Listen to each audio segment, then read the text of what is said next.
Si nous sommes faibles politiquement et financièrement, parce que je vais vous dire tout à l'heure, notre faiblesse politique s'explique par notre faiblesse financière, c'est parce que nous n'avons pas le sens de l'économie coopérative. Vous savez, c'est prouvé.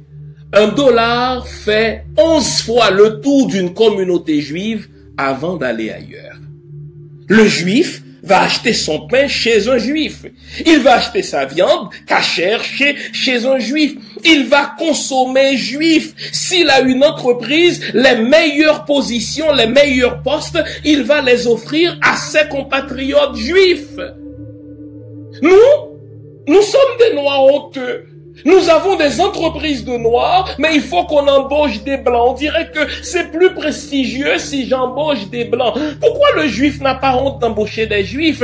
Pourquoi l'italien n'a pas honte d'embaucher des italiens? Pourquoi le chinois n'a pas honte d'embaucher des chinois pour les postes importants? Pour les make jobs, bien sûr qu'il va faire appel aux noirs. Mais nous, les noirs, nous avons une entreprise, nous préférons engager les autres. Ou alors nous, les Noirs, comme consommateurs, nous préférons consommer chez les autres plutôt que de consommer chez les nôtres, en sorte que notre dollar reste seulement 3 heures, statistiquement parlant, dans nos communautés noires. Il fuit ailleurs. Donc, puisque nous n'avons pas d'argent, personne ne nous prend au sérieux politiquement. J'ai échangé dernièrement avec un auditeur de cette émission qui a une pharmacie dans l'un des quartiers les plus fréquentés par des Noirs, les plus fréquentés par des Haïtiens à Brooklyn.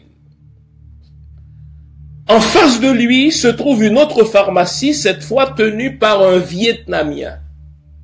Et mon ami me dit avec tristesse comment il constate que jamais un Vietnamien ne va-t-il acheter ne serait-ce qu'un Tylenol dans sa pharmacie à lui. Pourquoi? Parce que le Vietnamien, il sait qu'il doit consommer chez un compatriote, ne serait-ce que pour le rapprochement culturel, ne serait-ce que pour l'aisance langagière, il va acheter son Tylenol chez le pharmacien vietnamien. Mais notre compatriote haïtien qui tient une pharmacie dans un quartier fréquenté majoritairement par des Haïtiens, il me dit c'est avec tristesse de voir que les propres Haïtiens, ses propres compatriotes, vont acheter leurs médicaments à la pharmacie du Vietnamien.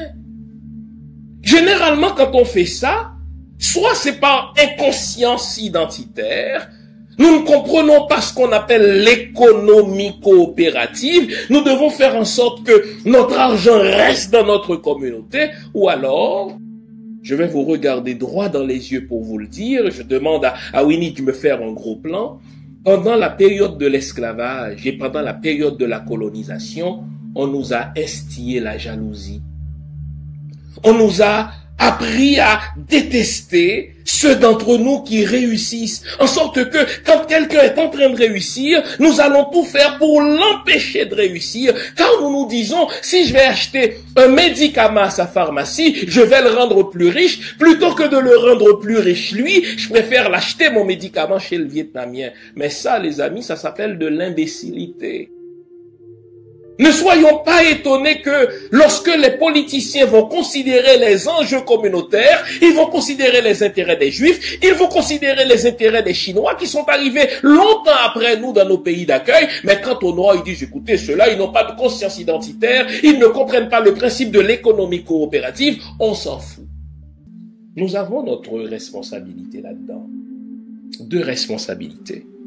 La première responsabilité, c'est de nous renforcer en tant que consommateurs financièrement.